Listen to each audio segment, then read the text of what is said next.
Hey guys, so today I'm making Zuppa Toscana soup. It's an Italian soup. It has sausage, bacon, heavy cream, kale in it, and it's topped with some Parmesan cheese, and it's absolutely delicious. It's one of my favorite soup ever. Alright, if you've never had it, they serve it at Olive Garden, and I'm showing you the recipe so you can make it at home because it's absolutely the best. So let's get started with the recipe.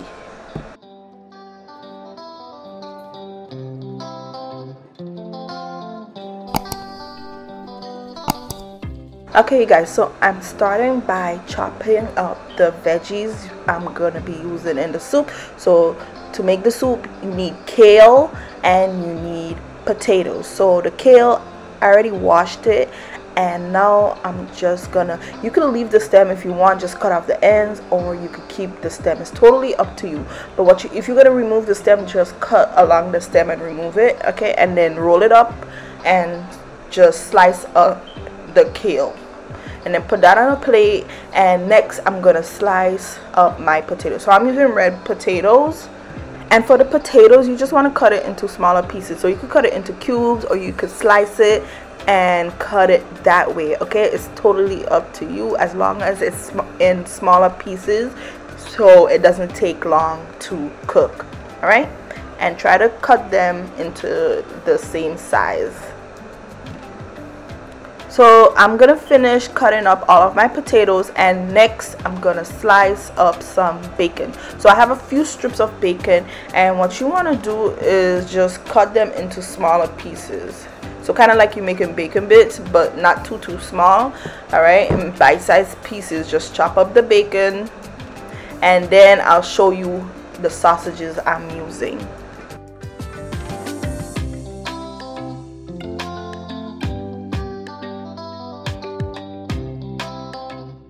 So you want to get some Italian sausages. I'm using a mixture of spicy Italian sausages and sweet Italian sausages.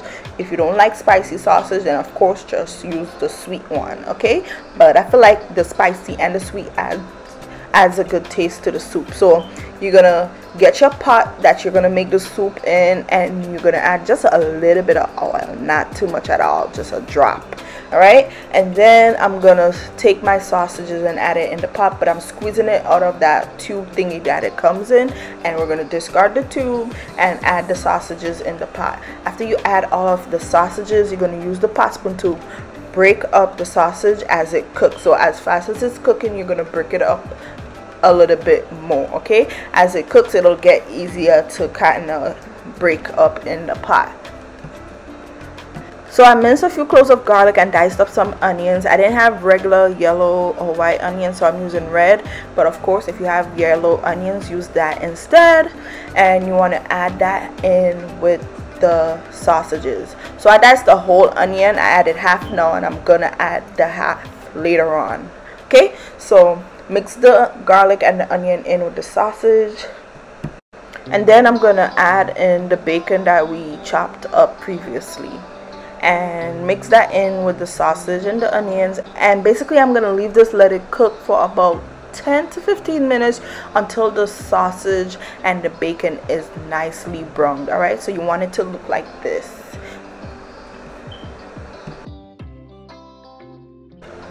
And once it's fully cooked, I'm gonna use my pot spoon and remove the sausage and the bacon from the pot. Okay, and the oil that's left in the pot, I'm gonna throw out half of the oil and leave the rest in the pot. All right, so leave some in the pot, and next I'm gonna add the other half of the onion into the pot. Give that a mix with the oil, let it cook for about 2 minutes so the onions soften a little. And next, you guys, I'm gonna throw in my potatoes that I cut up earlier. Mix the potatoes in with the oil and the onion, and then I'm going to start adding in some water into my pot. So you can use water, or if you want, you can use chicken broth or like beef broth.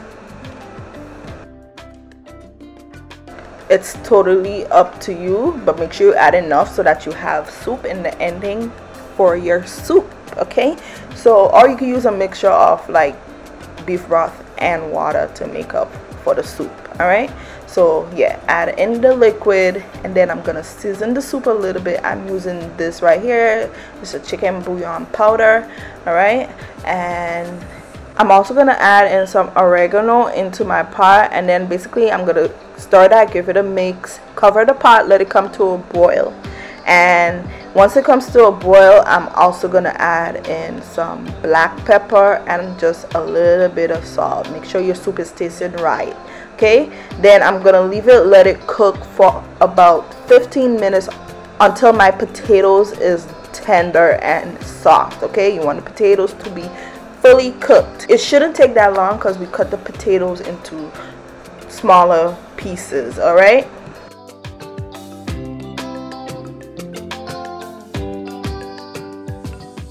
So once the potatoes is fully cooked, you can use a knife or fork to poke one of the potatoes, and once it goes through, it's fully cooked. I'm gonna take the cooked sausage and bacon, and we're gonna add that right back into the pot. Mix it in with the soup, and then I'm gonna add in the chopped up kale. All right, and again mix that in with the soup. So now's a good time to taste the soup and see if you need to adjust your seasonings again. So for like me, I ended up adding a little bit more of the chicken bouillon powder into my soup and give that a good mix. And I want my kale to cook a little bit because I didn't want it too crisp. If you like your kale crisp, then you could leave it. But I let mine cook for about not long, maybe about 3 to 4 minutes. And then what you want to do is add in some heavy cream. So mix the heavy cream in with the soup, let it cook for about 3 more minutes or so, just so that all that flavor can blend with each other, and you're finished making the soup, you guys. That's it. It's such a simple soup to make, and the flavors are just out of this world. All right, so turn off the stove, and the last ingredients you have to add to the soup, it's a must because it just brings out the dish and it makes the soup what it really is, you guys. So you serve yourself a bowl of the soup. All right, get your big bowl, pour in some soup, and then you're gonna sprinkle on top as much Parmesan cheese as you'd like. It's the best part for me. But yeah, you guys, that's it for this delicious recipe. After you sprinkle on your Parmesan cheese, you can enjoy your soup, and that is it. So thank you guys so much for watching this video. I hope you enjoyed this tutorial. I hope you give the recipe a try. If you do, let me know in the comments down below how it turned out. And as usual, I'll see you guys next time. Bye.